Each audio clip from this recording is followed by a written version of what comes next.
So good to see you. Good crowd this morning. The Family Center is full. It's a great day to be together. I also want to remind you something we talked about last week. With our growth, one of the difficult things for me is being able to meet and greet you after services or before. I can't even greet you before, in here anyway, and that bothers me. You know, when I was in Cassville, Missouri, of course, there's a different dynamic. A church of 200, I would work a little bit and I'd go to somebody's house and drink coffee, and I miss that. So for the next few weeks, I don't know how long, at 4 o'clock in the special events room, just come up here if you'd like, and let's talk. We can fellowship with one another, and we can talk. And now, understand, this won't be like a counseling session, so if you want to do that, call during the week, right? But if you just want to share some things and let's just fellowship, I figured out this morning how to make coffee, so I think we can do that too. I'd love to talk with you. There's a gentleman in London who owns a grocery store. The guy's name is Sohan Singh, and he has taken an interesting approach to his business. He has banned customers. True story. He had started by banning smoking from his customers. Then he banned them from bringing in baby strollers and pets, until eventually he just banned customers altogether. Now, if you're a customer at his grocery store, you have to look through the window, and then you ring a bell, and then if you want something, you exchange your money and goods through a hatch in the door. Now, Sohan Singh says this, yeah, it's hurt business. But he said, but I'm a man of principle, and I stand by my decision. I think Sohan Singh has lost sight of his purpose, right? I mean, I would think if I'm owning a business, customers would be crucial to the success of that business. And I think Christians do that sometimes as well. I think we lose sight of our purpose or our goal. It's easy to do. I think all too often we expect the quote-unquote customer, to get cleaned up before they come through the door, to abide by certain principles and things before they can ever be welcomed here. We are to take people where they're at, right?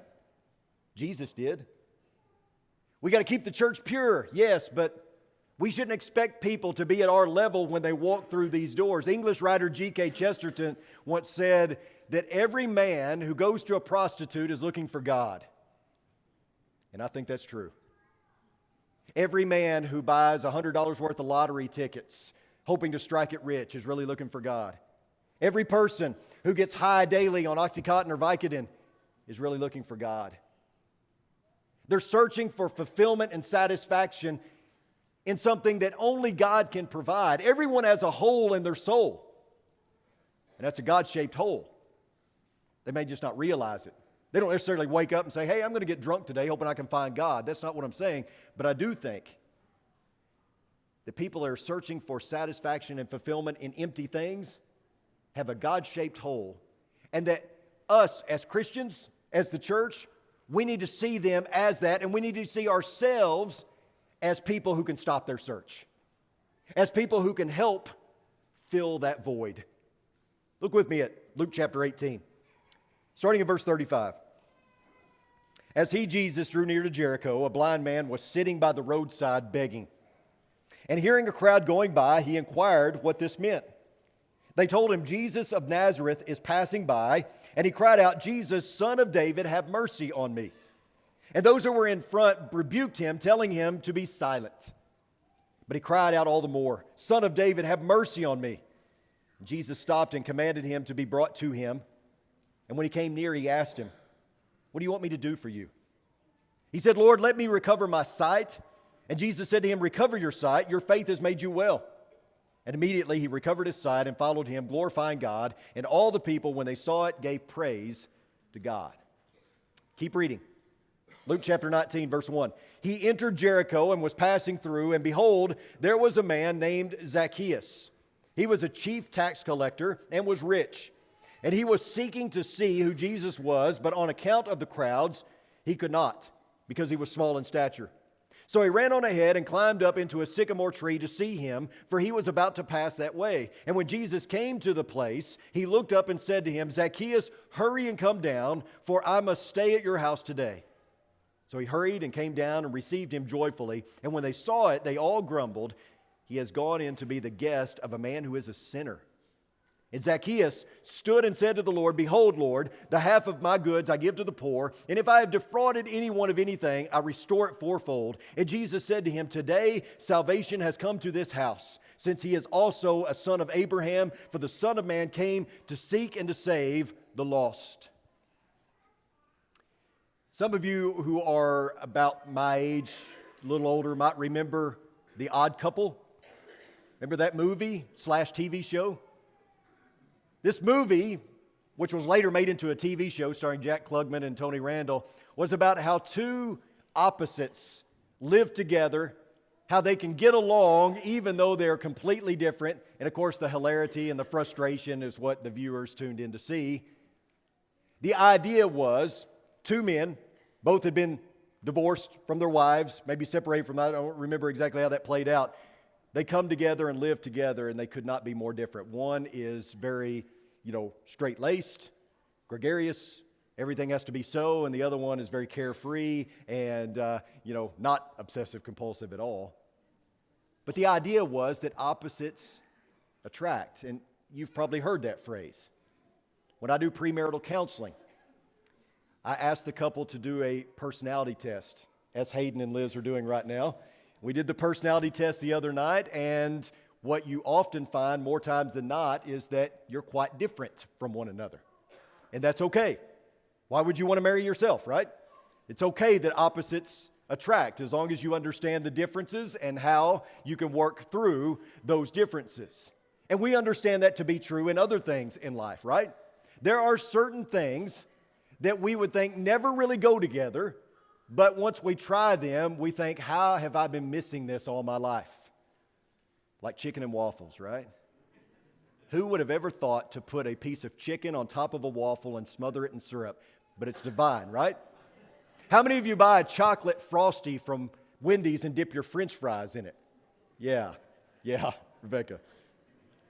We understand that certain things that should never touch each other, when they do, when we give them a try, they're actually really good things.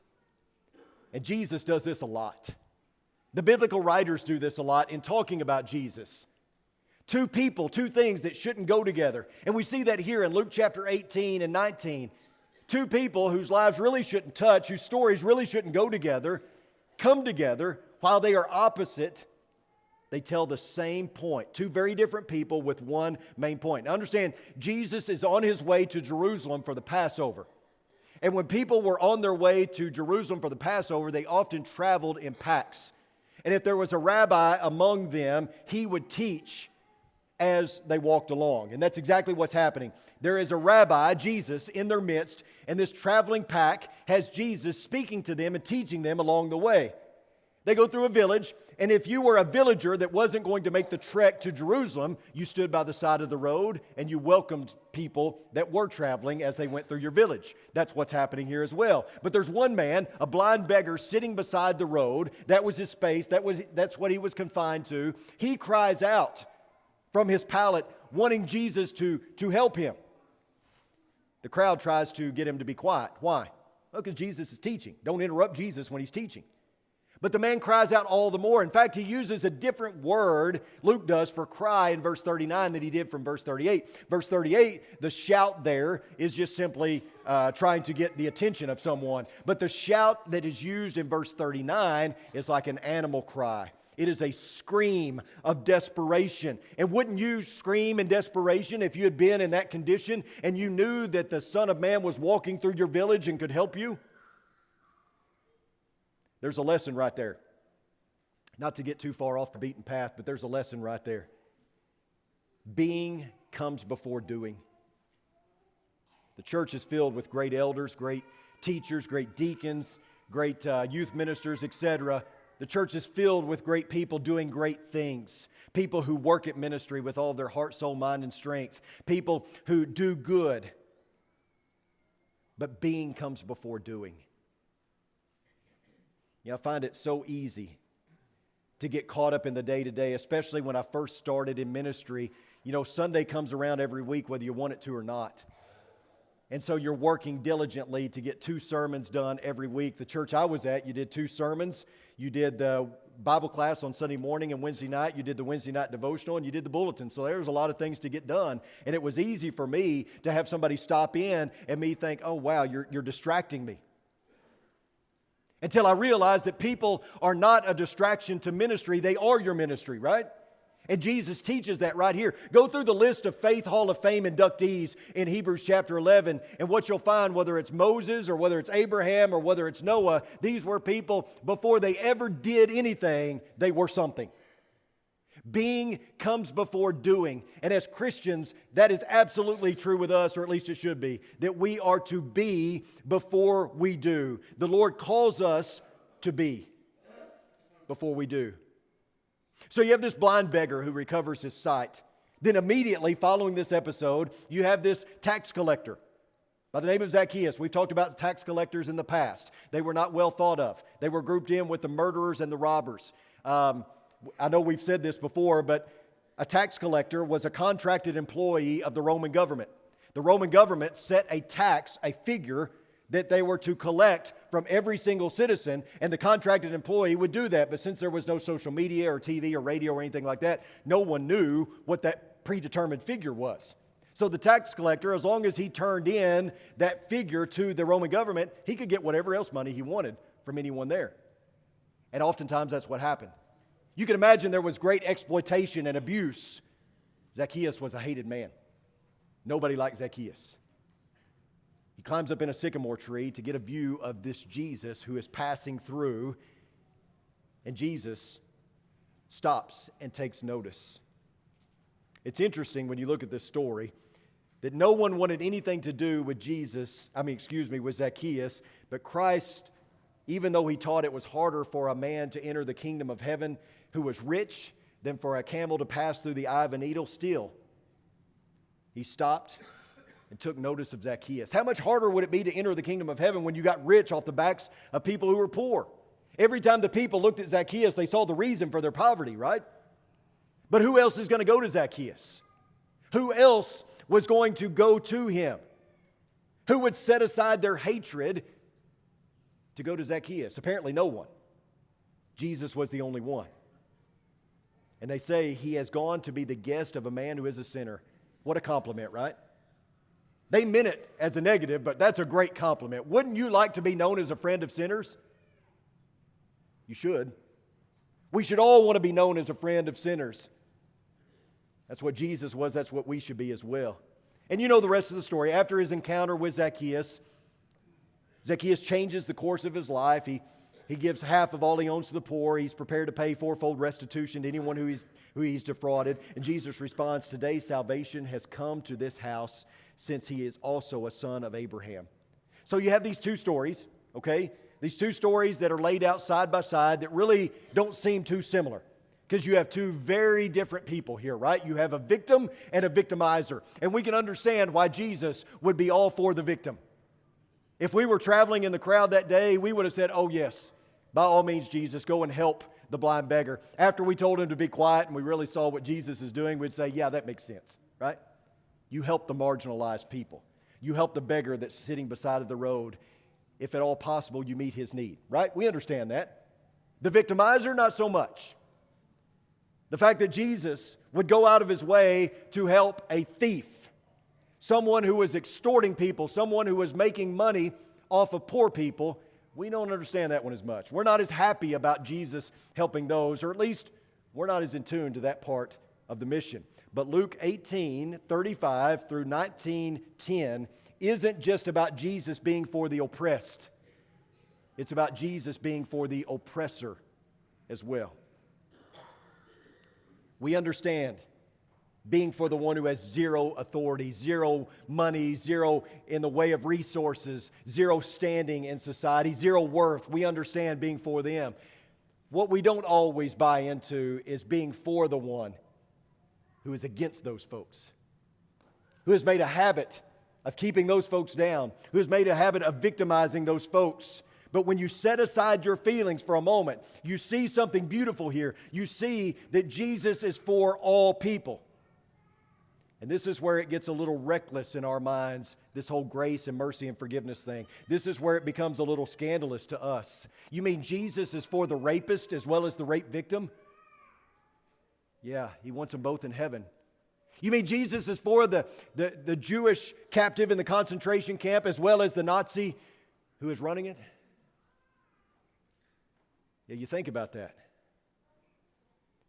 We love grace and mercy and forgiveness when it touches the oppressed, but when it touches the oppressor, maybe not so much. What about when grace and mercy and forgiveness gets offensive? What about when grace and mercy and forgiveness reaches a level that we feel is unnecessary? You look at the two different responses from the people in verses 43, or actually back up, 42 and 43 of Luke 18. It says, "And Jesus said to him, 'Recover your sight, your faith has made you well.' And immediately he recovered his sight and followed him, glorifying God. And all the people, when they saw it, gave praise to God." Then look at Luke 19 and verse 7. "And when they saw it, they all grumbled. 'He has gone in to be the guest of a man who is a sinner.'" Now you got to understand, it's not exactly a perfect correlation because the Jewish leaders at this time would not have been for either one of these people. They would have assumed that the blind beggar did something wrong and was sinful, and that's why that God was against him. And if God's against him and punishing him for what he's done and made him blind, then we're going to be against him too. But also, Zacchaeus was a man who made his money off the backs of poor people. He was grouped in with the robbers and the thieves and the murderers, and so therefore, they wouldn't have had any use for him either. But you look at this. When the blind man was healed, some cheer for this miraculous healing, but in a short time, others jeer him for his going to Zacchaeus. They cheer when he healed the blind beggar, but they jeer when they see him taking this grace thing a little too far. It's interesting when you look at this. I think if I'm being totally honest, I find myself in the crowd. I'd find myself probably being one that cheered when the blind beggar was healed, and maybe not so much when Zacchaeus was told to come down out of that tree and Jesus went to his house. You know, I think about justice and what we talked about last week and vengeance and how that needs to be left up to God, but how it's so hard to do that. But when I start thinking in those terms, and I would encourage all of us, when we start thinking in those terms, we have to remember something, and that is we are all despised. All of us, we are all offensive. Our hatred for the oppressor can be easily turned around on us because we are all oppressors. We have all offended a holy God, right? We are all responsible for the death of another human being. You think about yourself as the greater debtor, and it's easier to see things from Jesus' perspective. And if we were in Zacchaeus' sandals, we would want grace and mercy and forgiveness as well, wouldn't we? Both of these men are crying out. Zacchaeus in a little different way, but they're both crying out. The blind beggar is crying out from the side of the road, and yet Zacchaeus is doing it from a tree. He's doing it from a distance in a little bit different way. He climbs up in a sycamore tree, which as I understand are easy to climb, and they're leafy, and so they have a lot of cover. He could hide, but Jesus understood that he was hiding, and he tells him to come down out of the tree. Jesus goes to the blind beggar who is sitting by the side of the road. He goes to Zacchaeus in a different way, but he was still seeking. He was still seeking. He doesn't let Zacchaeus hide. When Zacchaeus climbed up, Jesus said, "Come down." And this brings up a quality of Jesus that I don't think we always consider, is that Jesus goes and hunts. He searches for those who are lost. You ever think about that? That Jesus actually seeks out those who are lost. We don't often think of Jesus that way. Zacchaeus heard that Jesus was coming to town, and so he climbs up in a tree to get a glimpse of him. Jesus goes into town seeking out Zacchaeus, seeking an encounter with him. We often picture Jesus as one who just sits tight and lets people come to him. But he says his mission is, for the Son of Man came to seek and to save the lost. And this is really incredible when you think about it, because Zacchaeus climbed up in a tree to get his sights set on Jesus, yet Jesus comes to Jericho with a plan to set his sights on Zacchaeus. Our Savior was on the move. He was hunting down those who were lost. Imagine that Jesus is looking for the lost. Kind of puts a damper on Calvinism, doesn't it? Jesus seeks out the lost and confronts them. That confrontation represents a moment of truth. It did for the blind beggar, and it does for Zacchaeus as well. The blind beggar asked, "What do you want me to do for you?" Right? And you think, well, that's a silly question. I mean, what do you think he wants you to do for him? But it's not that silly when you think about it, because we get really narrow-focused, don't we? To the point that we can't see past our nose sometimes. What do you want me to do for you? And maybe the blind beggar was thinking, well, I could use some money. I mean, can you get me something to eat? We do that. I mean, we pray, Jesus says, what do you want me to do for you? Well, could you send some rain? It's pretty dry. Could you make certain that my guy gets elected, because the country would be a whole lot better if my guy got elected? What do you want me to do for you? Can you make me whole? Can you make me more like you? Can you make me more like Jesus? Not, can you make me live longer? Can you make sure that I never have to endure any trials or tribulations? No, can you make me more like you? So it's not really a silly question when you think about it. It's also not silly when you consider that the answer to that question would change the blind beggar's life. Jesus making him well means that he cannot return to the side of the road. He can no longer be a beggar. He cannot take handouts. Now he's got to get up, he's got to find a job, and he's got to do something with his life, right? I mean, his life's completely altered. Some people would rather sit by the road. Jesus says, is that what you want? Or do you want something better? Do you want something bigger for your life? Here's how the blind beggar's story ends. Immediately, he regained his sight and began following him, glorifying God. Now, here's Zacchaeus' moment of truth. You ready? Come down. What an invitation, right? I mean, the Lord is wanting to go where you live. Think about how you might respond to this command by Jesus. Come down, I'm going to your house today. Can we do it tomorrow? I mean, my house is a mess. I mean, just let me clean some things up. I promise I'll have you over as soon as I get things in order. Jesus says, no. Coming today. I'm coming to your house today. You don't have an hour to get it cleaned up. When someone comes to this quote-unquote house, do we expect them to be cleaned up? Do we expect them to have things in order? No, today. Come today. I will take you where you're at, Zacchaeus, but I'm not going to leave you there. Zacchaeus stopped and said to the Lord, behold, Lord, half of my possessions I will give to the poor, and if I have defrauded anyone of anything, I will give back 4 times as much. That's how Zacchaeus' story ends.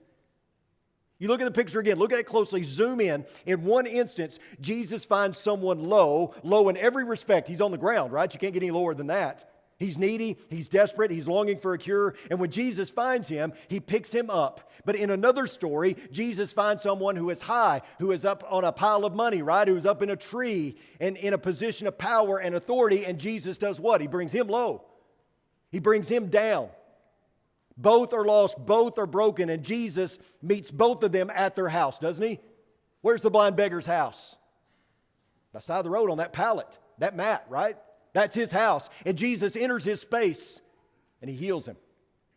He enters Zacchaeus' space as well. He comes to his house. And in both instances, he meets them at their table, right? In essence, that's what he does. And that's what we do as well. The grace of God meets us at our table and leads us to the great heavenly banquet. I'm going to sit at your table, blind beggar. I'm going to sit at your table, Zacchaeus. I'm going to lead you to my banquet. That's what the grace of God does. It enters into your house, as broken and as messed up and in disarray as it is. It gives you hope for something better. So this is the remote control to my TV. It's rather small, as you can tell. I have internet TV. So I have one of those smart TVs. I don't know if it has buttons. I hadn't been able to find them yet. But even if it did, I'm not sure that that would work because it's internet TV. You got this Roku, we could get into all that, but I don't even understand it. So get a 5-year-old to explain it to you. They can do that. This right here is my lifeline on Saturdays during college football season. I sit on the couch, and when I sit on the couch on Saturdays, Saturday, by the way, is the one day that I do very little, if anything, ministry related as far as my work here at the church.